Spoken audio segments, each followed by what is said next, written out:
Bismillahirrahmanirrahim. Assalamualaikum warahmatullahi wabarakatuh. Selamat malam para pemirsa Gema Desa dimanapun Anda berada. Kembali ketemu dengan saya Felix Fauzi Nur di acara podcast Gema Desa. Dan malam hari ini saya kedatangan tamu yaitu seorang kepala desa, mantan kepala desa lah, bisa dikatakan mantan kepala desa ya Pak ya, yaitu Bapak Masri Sastra Miharja SPDI. Beliau ini adalah, perlu saya sampaikan, beliau ini adalah mantan kepala desa Sukamurni yang pernah membawa nama harum Kabupaten Garut di kancah lomba desa tingkat nasional ya. Selamat malam Pak. Selamat malam. Assalamualaikum warahmatullahi wabarakatuh. Waalaikumsalam warahmatullahi wabarakatuh. Apa kabar nih Pak Masri? Alhamdulillah. Kabar baik. Iya. Terima kasih. Pak Masri itu menjabat tahun berapa Pak dulu itu? 2003 sampai 2014, 2 periode. 2 periode Pak Masri ya. Dulu itu 2 periode dari tahun 2003 sampai 2014 ya. Pak Masri itu kalau saya lihat ini Desa Sukamurni itu tahun 2003 pertama Bapak menjabat ya Pak ya. Yang selanjutnya menjadi desa percontohan tahun berapa itu Pak? Percontohan kalau tidak salah 2004 ya. 2004 ya. Itu pada zaman Pak Bupati Agus Supriyadi, Desa Sukamurni dinobatkan sebagai desa percontohan dan ada lagi itu menjadi juara lomba desa tingkat nasional ya Pak ya, tingkat nasional itu. Kalau saya lihat ini Pak, dulu itu apa yang mendasari Bapak atau Desa Sukamurni itu menjadi juara lomba desa tingkat nasional, apa itu mendasarinya Pak? Sebetulnya kami Sukamurni itu bukan salah satu desa yang terbaik ya. Karena kalau dibanding dengan desa-desa yang ada pada waktu itu, bahkan sampai sekarang masih terlalu banyak desa-desa yang terbaik. Tapi yang perlu dicatat bahwa kami menjadi desa teladan itu adalah progres perubahan ya. Perubahan. Dari awal 2003 itu ya kondisi desa pada umumnya, apalagi di desa ya perdesaan di pekampungan seperti ini, Sukamurni ya, pegunungan. Dengan suasana situasi kantor desa yang saya kira waktu itu tidak memungkinkan untuk mengadakan pelayanan terhadap masyarakat yang dianggap baik gitu. Iya. Maka kurang memadai gitu ya Pak ya. Dengan segala keterbatasan yang ada pada waktu itu. Memang pada awalnya kami pada waktu itu ya, saya sendiri memang dalam keadaan masih pemuda ya Pak. Ingin mengadakan suatu perubahan di tingkat desa.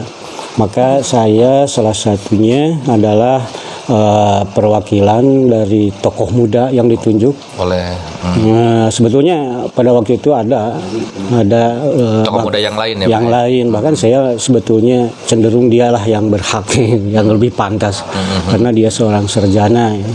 Timbang saya waktu itu hanya kapasitas ya masyarakat biasa lah yang hidup di pedesaan. Namun memang demokrasi berjalan dan nanti saya yang ditunjuk. Terpilih ya Pak ya? Ya yang terpilih. Mulanya memang untuk perubahan ini kita adakan suatu rekrutmen sumber daya manusia, SDM-nya ya Pak SDM di tingkat desa, dalam hal ini aparatur ya. Dan setelah itu saya mencari beberapa orang yang mungkin senasib dengan saya, yang lulusan SLTA, kemudian tidak punya pekerjaan yang tetap ya, saya keliling kampung gitu kan, mencari siapa yang kira-kira yang bisa satu visi dengan saya untuk memajukan di tingkat desa. Dan alhamdulillah Anda sendiri kan, saudara Felix, lulusan SMA nganggur, tidak punya pekerjaan ya, betul. karena pada waktu itu memang kalau lulusan SLTA di kampung itu sulit Susah, untuk mengembangkan diri. Betul. Nah, saya berpikir saudara Felix sendiri ya, Anda saya ajak untuk bergabung di desa. Kemudian saya mencari lagi, dapat lagi ada Asep Octavian, kemudian Kang Awan, ada Bu Aan, kemudian siapa lagi yang lain-lainnya, ada Suhendi, semua itu lulusan SLTA. Dan jauh-jauh itu belum ada peraturan atau undang-undang yang mengatur bahwa aparat desa itu mesti SLTA. Oh, dulu itu belum ada ya Pak? Belum ya? ada. Kalau tidak salah itu Undang-Undang 22 tahun 99 itu Pak ya, masih itu yang berlakunya ya Pak ya? Iya. Ya, kan Makanya 2003 ya Pak ya? Ini adalah suatu terobosan dan paradigma baru saya kira. Saya mengajak rekan-rekan dan di aparat itu mesti SLTA supaya lebih cepat untuk mengadakan merupakan perubahan dalam pembangunan di desa gitu. Iya Pak, betul. Itu yang pertama ya yang saya lakukan. Jadi yang pertama itu adalah dari SDM-nya dulu ya Pak ya. Kalau lihat ya Pak ya, tahu dari sumber daya manusia sudah memadai. Terus langkah selanjutnya untuk kan 2003 ya Pak ya. Kalau tidak salah 2004 kita sudah mengikuti lomba desa gitu Pak. Kepercayaan apa gitu Bapak bisa saya mau mengikuti lomba desa gitu Pak? Pada waktu itu setelah kesiapan rekan-rekan berangkat, kemudian yang kedua kita lakukan pembenahan di kantor desa. Gitu. Jadi kita benahi dulu lah supaya kita nyaman, kita betah, memberikan pelayanan terhadap masyarakat. Iya. Ya, jadi pelayanan dulu itu yang utama ya Pak ya. Kita adakan suatu tempat yang layak gitu ya. Kemudian ya itu merupakan wajah desa. Kantor desa kita benahi dulu. Setelah itu alhamdulillah kita pun memang nyaman bekerja di sana. Jadi bikin suasana betah dulu di desa ya Pak. Jadi kalau dulu itu kan yang namanya di desa itu pada tahun 2003 itu perangkat desa pun jadi masuk seenaknya, pulang seenaknya. Tapi zaman Bapak itu sudah mulai disiplin ya Pak ya. Jadi jam kerjanya sudah ditentukan ya Pak. Karena memang aparatnya satu visi dengan ya. Jadi sendiri. intinya perangkat desa itu mencari yang satu visi dulu ya Pak ya. Mencari yang satu visi dulu dalam rangka pembangunan desa ya Pak ya. Terus yang selanjutnya selain menjadi desa percontohan itu gimana Pak perjalanan sampai menjadi juara lomba desa nasional itu gimana perjalanannya? Kita mengikuti apa saja itu Pak?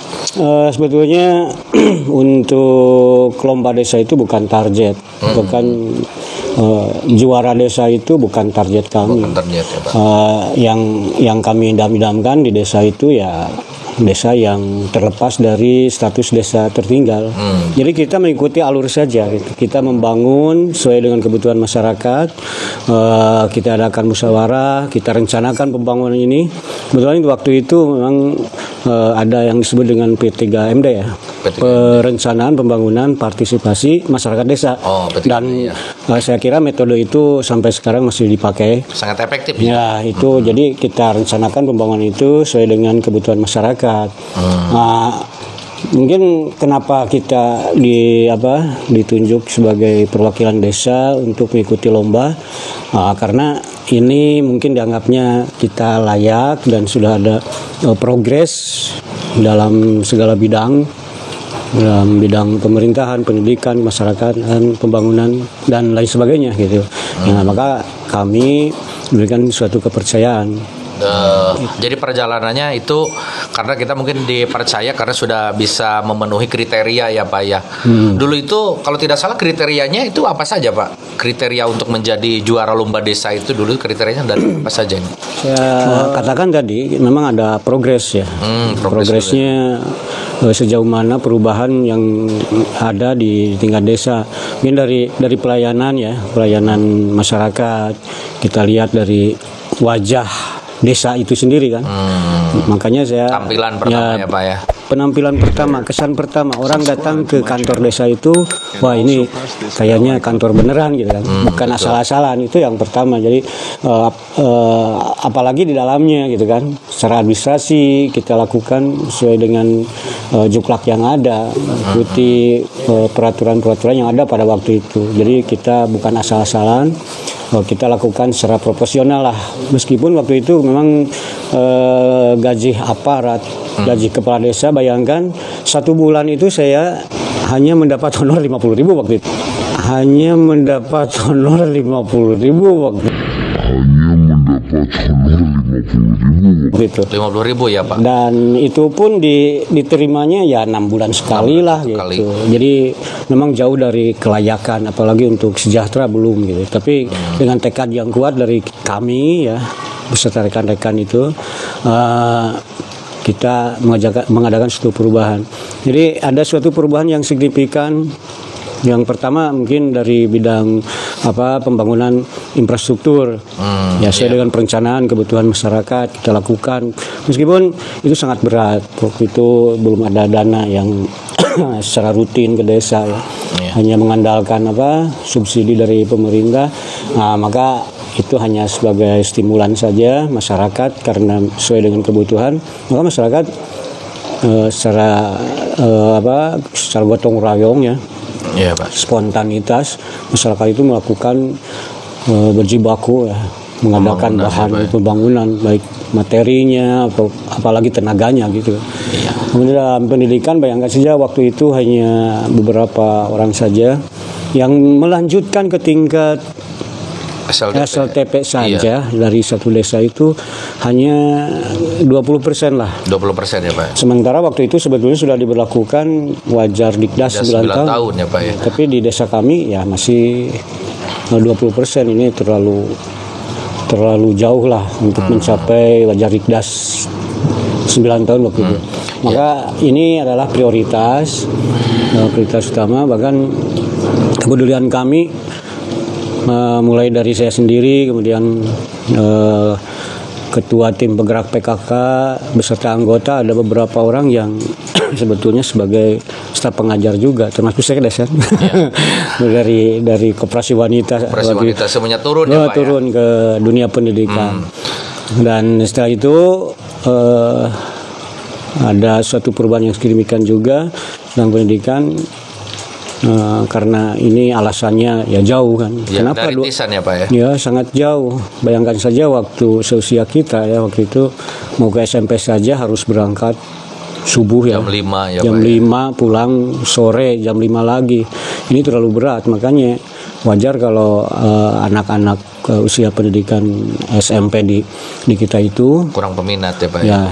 Terlalu berat lah. Apalagi belum gratis kan waktu itu. Iya belum. Jadi ada SPP ya. Jadi perlu saya sampaikan nih kepada pemirsa, ini zaman Pak Masri ini ada 3 lembaga pendidikan dalam rangka peningkatan indeks pembangunan manusia khususnya dalam bidang pendidikan ya Pak ya.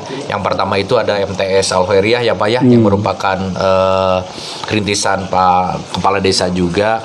Terus yang kedua ada juga SMP Negeri 4. Itu pun ada perjuangan dari kami ya, dari Pak Masri juga. Dan ada lembaga pendidikan PKBM dulu itu ya Pak ya, sebagai solusi bagi anak-anak yang tidak bisa sekolah formal ya Pak Masri ya. Baik, terima kasih Pak Masri. Untuk selanjutnya ini dulu itu dalam elemen apa saja yang Bapak libatkan dalam pembangunan Desa Sukamurni itu Pak? Ya semua orang dalam teori manajemen ya, kepemimpinan itu memang ada planning, organizing, activating, dan evaluating. Ya dari planning kita melibatkan unsur masyarakat, jelas semua unsur masyarakat, elemen masyarakat, stakeholder yang ada kita undang untuk mengadakan suatu perencanaan pembangunan. Kalau sekarang mungkin dengan sebutan RPJMDes itu kan, dari awal kita tentukan dari awal planning. Nah ini pengorganisasian, kita libatkan seluruh masyarakat. Apa yang diperlukan dengan sosialisasi, edukasi kepada masyarakat, kita memang tidak mampu. Kita mampu menerobos langsung ya keterbatasan kita, apalagi kalangan kita ini masih muda-muda ya. Maka kita gunakan, masyarakat itu masih kental atau masih taat terhadap para ulama ya, para ajengan ya. Maka kita libatkan elemen ulama ya, ulama ya di tingkat dusun, kampung itu untuk suatu mengadakan pendekatan terhadap masyarakat. Karena informasi atau instruksi yang datang dari pemerintah desa kalau disampaikan oleh para ulama itu lebih kena ya Pak. Ya, lebih kena ketimbang disampaikan urut gitu ya kalau dia sudah ketimbang oleh kita sendiri gitu. Ini tokoh muda apalagi kemudian tokoh-tokoh pembangunan yang sangat peduli. Apalagi saya masih terkesan ya dengan seorang tokoh pembangunan yang sampai saat ini masih jadi punya visioner orangnya memang punya visi ke depan. Itu seorang ketua LPMD Pak Nana, bahkan kami menjuluki Pak Nana itu sebagai Nana Albana. Kenapa Albana? Sebagai seorang tokoh pembangunan. Karena terpikirkan oleh kami waktu itu hanya pembangunan hanya dibutuhkan saat ini, tapi beliau merencanakan pembangunan itu sudah 20 visioner ke depan ya Pak ya. 20 tahun ke depan. Saya masih terkesan dengan pembangunan jembatan yang ada di Cikopi Patrol itu sampai ramai berdebat dengan orang lain gitu. Tapi dia mempertahankan bahwa memang 20 tahun ke depan lihat jalan ini akan dipakai, akan digunakan oleh masyarakat Kabupaten Garut. Ternyata kenyataan sekarang kan sudah dibuka jalan terusan untuk ke Banjarwangi. Betul, Pak. Maka saya sangat terkesan dengan visi yang dia punya waktu itu. Jadi elemen masyarakat seperti itu kami juga ajak dan memang sebagai pelaku pembangunan. Iya. Baik Pak, ini sebetulnya sangat menarik. Mudah-mudahan ini kita sangat antusias sekali ini. Belum banyak sekali yang perlu saya pertanyakan ini untuk bisa di-sharingkan kepada kawan-kawan pemirsa. Jadi dulu itu kalau tidak salah hanya 40 juta ya Pak ya, dana perimbangan itu kalau nggak salah 40 jutaan ya Pak ya. Subsidi waktu itu ya. Subsidi 40 juta kita mampu membangun tanpa dengan menggunakan swadaya masyarakat ya Pak ya. Dan kalau sekarang itu kan desa dengan anggaran yang cukup lumayan ya Pak ya, alhamdulillah. Terus tetapi Desa Sukamurni bisa membuktikan kepada pemerintah dan juga kepada masyarakat dari desa tertinggal itu sudah bisa merubah bahwa Desa Sukamurni menjadi desa percontohan, bisa menjadi desa peradaban ya Pak ya, dan juga sampai menjadi juara lomba desa tingkat nasional pada tahun 2006. Sekarang Pak, kiat-kiatnya Pak, mungkin Bapak kiat-kiatnya kepada para kepala desa yang sekarang, yang kalau kemarin tadi kan Bapak sudah bukan curhat ya, kalau dulu mah curhat dong mah gitu ya. Dulu itu hanya pendapatan itu hanya 50.000 per bulan, turunnya pun 6 bulan satu kali. Kalau sekarang kan 3 bulan dengan cukup lah, sesuai dengan bahkan mungkin bisa dikatakan UMR. Saran-saran Bapak, kiat-kiat Bapak kepada para kepala desa atau desa sekarang seperti apa Pak? Yang paling utama kita punya niat baik lah. Itikat yang baik bahwa kita mendapat amanah dari masyarakat itu untuk membangun, untuk memajukan daerah kita sendiri, meskipun tidak dipungkiri bahwa sekarang itu memang sudah suatu jabatan profesional jadi kepala desa. Betul kalau waktu itu kan hanya pengabdian semata lah, jauh-jauh untuk mensejahterakan keluarga sebetulnya. Tapi sekarang memang sudah profesional. Dengan profesional ini, profesi sebagai kepala desa, kita punya niat baik, insya Allah jasa kita akan selalu dikenang dan nama baik kita mendapat penghargaan lah, apalagi di masyarakat. Kemudian nantinya juga kan sebagai pemimpin kita bertanggungjawabkan mempertanggungjawabkan kepemimpinan kita. Kemudian kita punya visi ke depan, istilahnya kita punya harapan bahwa masyarakat adalah mempercayakan kepada kita itu sebagai kepala desa untuk begitu besar harapan masyarakat itu untuk bisa mencapai taraf kehidupan yang lebih layak gitu. Makanya kita punya rasa tanggung jawab yang sangat ekstra sebetulnya di kepala desa. Itu saja mungkin niat yang baik, kemudian apa yang disebut dengan good governance itu, keterbukaan, kemudian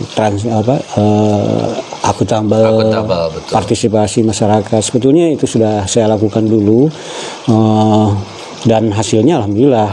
Meskipun memang terus terang saya sendiri belum puas gitu dengan pencapaian waktu itu, karena tingkat kesejahteraan masyarakat, ekonomi masyarakat itu belum tercapai. Apalagi infrastruktur masih banyak yang harus dibenahi di Sukamurni itu. Tapi yang paling memungkinkan kita punya perubahan lah, punya perubahan, merubah suatu peradaban masyarakat gitu yang lebih baik. Baik, terima kasih Pak Masri. Sekali lagi saya yakin nih pemirsa masih penasaran, banyak yang perlu ditanyakan. Silakan aja. Jadi buat Anda yang mau ditanyakan, Anda jangan lupa like, comment, and subscribe ya Gema Desa ya. Terima kasih Pak Masri atas waktunya. Sehat selalu Pak, dan tetap mengabdi di masyarakat ya. Demikianlah perbincangan saya dengan Pak Masri. Terima kasih atas perhatiannya. Wassalamualaikum warahmatullahi wabarakatuh.